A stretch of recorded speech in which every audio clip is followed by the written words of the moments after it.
When you're sculpting a really big muscly person or superhero or something, they have got some bulging veins, but don't go mad, don't put veins all over them. Less is more. Pick a few key veins, and the main areas where you're going to see them is front of the biceps, forearms, and of course the jugular. Best thing is to get some actual reference of the person that you're sculpting or a real muscly person and just look at where those veins actually are. Draw on where you're going to put them and try and break it down into straight lines, because wiggly lines, they're not really like that when you look at it. They are actually made up of broken down straight lines. It's better to roll it out on a flat surface, just easier to get it a bit more uniform, but it doesn't matter if it's a bit lumpy. Anything in nature isn't totally uniform. So I'm now going to gouge out my vein. I'm going to be using just a standard loop tool, which you can get pretty much any sculpting supply shop. I'm going to go along the whole length of it. It doesn't matter if some bits are a little bit deeper than other bits. And it also works quite well when you actually look at veiny people. There's often like a gap where it goes under the surface.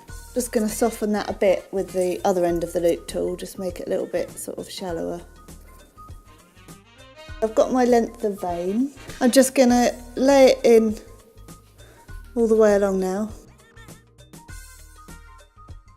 Now I'm just going to blend it in using a wooden tool, just blending it like that both sides.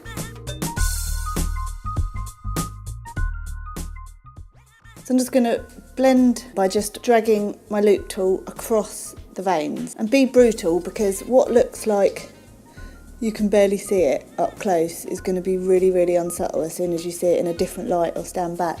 Now I'm just going to take my old makeup brush, so I'm just going to go across ways, always across, so that you're still blending, and just keep knocking it back. You want to get rid of all those edges, because subtlety is what works best with these things.